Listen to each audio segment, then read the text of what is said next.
이 중간에 박영준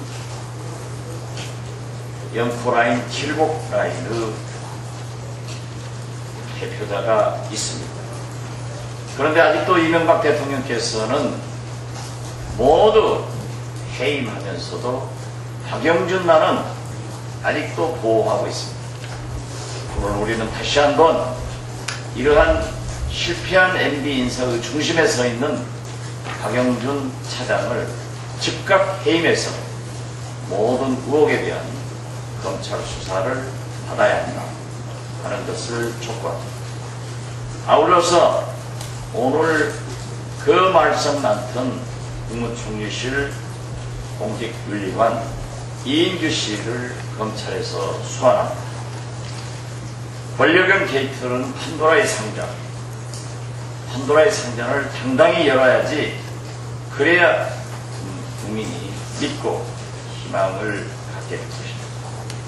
검찰이 철저한 수사를 하지 않을 경우에는 우리는 우리 민주당으로서 할 수 있는 국정조사와 특검을 반드시 추진하겠다는 것을 말씀드립니다. 특히 오늘 검찰이 이인규 공직윤리지원관을 소환 조사할 때는 첫째, 김종익 씨 사건만으로 축소하는 것은 어떤 경우에도 용납할 수 없습니다. 민간인 불법 사찰의 규모와 내용을 철저히 밝혀서 몇 명을 했는지, 왜 무슨 의도로 민간인 사찰을 했는지 명백히 밝혀야 합니다.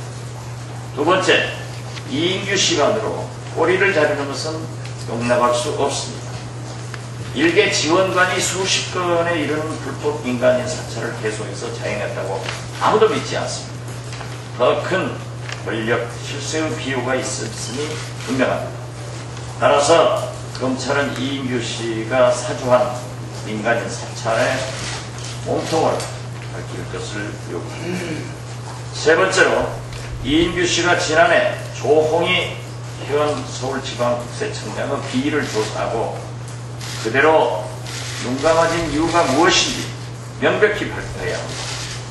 조홍희 청장의 비리는 국내 모 그룹의 법인카드가 사용됐다는 우리 당 조영택 의원의 문제 제기에 대해서도 경찰이 철저히 수사해야 합니다. 다시 한번 이러한 수사가 미진할 때는 어떠한 경우에도 우리 민주당은 국정조사와 특검을 통해서 정권 실세의 연루를 밝혀낸다는 것을 말씀드립니다. 아울러서 박영준 차장은 적반하장으로 우리 민주당 정책위 의장을 명예훼손으로 고소한 것을 다시 한번 규탄합니다. 박영준 씨 말이 맞는지, 민주당의 주장이 맞는지 명백하게 규명하기 위해서도 영포라인 박영준 게이트 청문회를 요구하는 것입니다.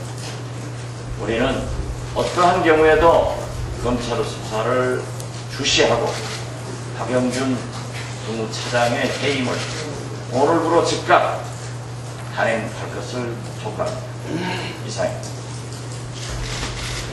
네, 이어서 김근태 상임고문님 말씀하시겠습니다.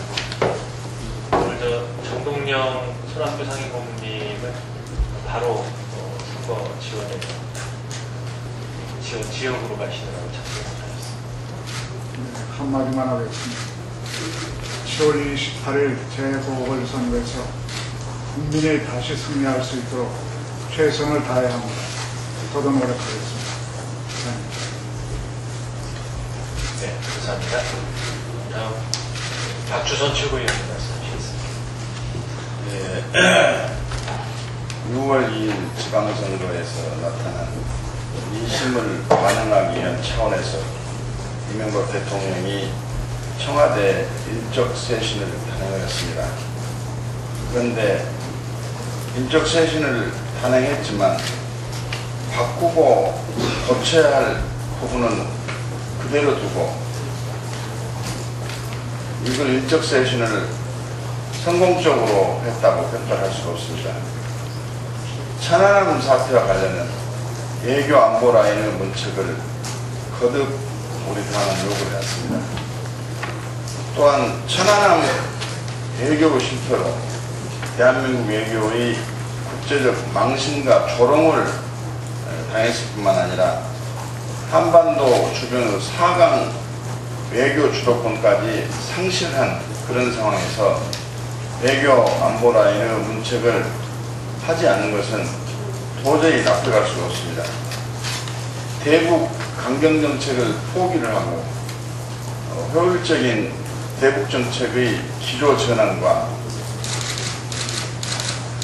새로운 측면에 있어서의 한반도의 평화 구축을 위해서는 기존의 외교 안보 라인을 전면 교체를 해야만이 가능하다고 생각이 되는데, 이것을 그대로 방치라는 것은 6.2 민심을 외면하고 무시한 결과다, 이렇게 생각합니다. 그렇기 때문에 이번 7월 28일 재보궐선거에서는 6.2 지방선거에서 표출된 민심을 외면하고 부정하는 이명박 정권을 다시 한번 확실히 심판을 해야 할 중대한 기로에 서 있는 선거라고 생각합니다. 그래서 6.2 지방선거 때와 마찬가지로 야권은 선거 연합 내지는 후보 단일화에 박차를 가야 합니다. 어제 은평에 갔더니 지나가는 많은 분들이 야당의 다른 후보 홍보물을 손가락으로 가리키면서 왜 저 사람들하고 단일화를 하지 않느냐라고 많은 분들이 우려석근 충고를 해주고 또 걱정을 많이 했습니다. 유시민 참여당 선대본부장은 민주당이 실질적인 대화를 할 의사가 없기 때문에 선거연대가 난항을 겪고 있다고 방송에 출연해서 이야기했는데, 저는 야권이 선거 단일화를 하는 과정에서 소위 당세 확장을 위한 단일화를 굉장한 장사를 하거나 영업을 해서는 안 된다고 생각합니다. 지난번 경기도지사 후보 단일화 때도 여론조사 방식에 의해서 단일화를 한 것처럼 지금도 하루빨리 여론조사 방식이나 또는 더 좋은 방식이 있다고 한다면 민주당이 거부할 이유가 없습니다. 그렇기 때문에 실질적으로 후보 단일화를 위한 조건 없는 순수한 의사를 밝힐 것을 거듭 촉구를 합니다. 이상입니다. 네, 다음은 김진표 최고위원님께서 말씀하시겠습니다. 네, 지난 주말에 집중호우로 인해서 낙동강 합천도 함안보가 물에 잠겼습니다. 4대강 공사 현장의 준설토, 오탁 방지막, 임시도로 다 쓸려 내려가고 주변 농경지까지 다 침수됐습니다. 이명박 정부 아무 문제 없다 이렇게 하면서 속도전으로 밀어붙인 결과입니다. 문제는 언론에 따르는 보도에 따르면 낙동강 유역의 준설토가 아직도 2.5톤 트럭으로 2만여 대분 36만 평방미터가 남아있다는 것입니다. 지금 MB정부에 다시 한번 요구합니다. 야당, 시민단체, 종교계 주장 받아들이십시오. 법정 홍수기간이 6월 21일부터 9월 20일까지입니다. 이 기간 동안 공사를 전면 중단하고 사업 타당성을 전면 재검토할 것을 다시 한번 요구합니다. 이명박 정부는 6월 지방선거 민심을 무시하고 4대강 예산을 내년에 올해보다 16%양 늘어난 10조 원을 책정한 요구를 해놓고 있습니다. 이와 같은 4대강 예산 블랙홀 때문에 중소기업, 일자리, 교육, 복지, 민생 예산 모두 다 휩쓸려 들어가고 있고 파탄 위기에 빠진 지방재정 지원 예산 더욱 어려워질 전망입니다. 몇 가지 말씀드리겠습니다.